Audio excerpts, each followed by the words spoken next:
კიბერუსაფრთხოების იდეის მხარდასაჭერად კასპერსკის ლაბორატორიამ 18 მაისს თავისუფლების მოედანზე მდებარე სკვერში აქცია ჩაატარა და სამგანზომილებიანი ბანერი განათავსა სახელწოდებით დავიცვათ სამყარო. კომპანია 18 მაისიდან 18 ივნისის ჩათვლით ყველას მოუწოდებს აღნიშნული ილუსტრაციის ფონზე ორიგინალური სურათი გადაიღოს, რათა ერთად დაუპირისპირდეთ კიბერდანაშაულს. კასპერსკის ლაბორატორიამ ბანერის განთავსება თბილისის მერიის დახმარებით შეძლო. ბანერზე ციფრული სამყაროს საფრთხეებია სიმბოლიზირებული.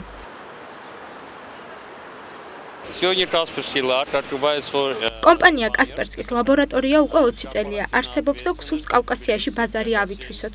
საუბარია კიბერუსაფრთხოებაზე, ციფრული სამყაროს კიბერდანაშაულებზე. ჩვენი მთავარი მიზანია დაცული იყოს ინტერნეტ სივრცე რაიმე სახის დანაშაულისგან. ნებისმიერ მოქალაქეს შეუძლია სამგანზომილებიანი ილუსტრაციის ფონზე სურათის გადაღება. კასპერსკის ლაბორატორიას აქვს მთელი რიგი პაკეტები, როგორც კერძო მომხმარებლებისთვის, ისე სახელმწიფო უწყებებისა და სხვადასხვა მსხვილი კომპანიისთვის. ჩვენ გვაქვს ასევე ახალი სერვისი ბავშვებისთვის, ანუ მათთვის არ იყოს ხელმისაწვდომი პორნოგრაფიული და სხვა სახის ვიდეო მასალები, რათა ფსიქიკა არ დაუზიანდეთ.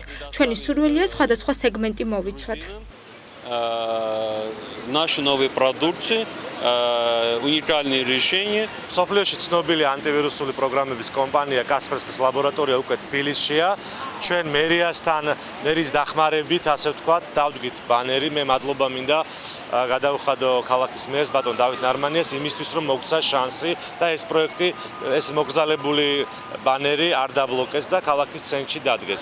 რა არის კასპერსკის ლაბორატორია? რა არის მათი მთავარი იდეა? კიბერუსაფრთხოება, მოგეხსენებათ კიბერდამნაშავეები, ფინანსურ ზიანს აყენებენ ადამიანებს, საბანკო ანგარიშებზე აღწევენ, ითვისებენ სხვათა თანხებს, სხვათა პირად ინფორმაციებს და ამისგან რომ ვიყო დაცული, კასპერსკის ლაბორატორიას გარდა კომერციული ინტერესებისა აქვს სხვა სახის პროექტები, სემინარები, გადამზადება კიბერსპეციალისტების, რათა ჩვენი ქვეყანა იყოს მზად ნებისმიერი სახის კიბერთავდასხმისთვის.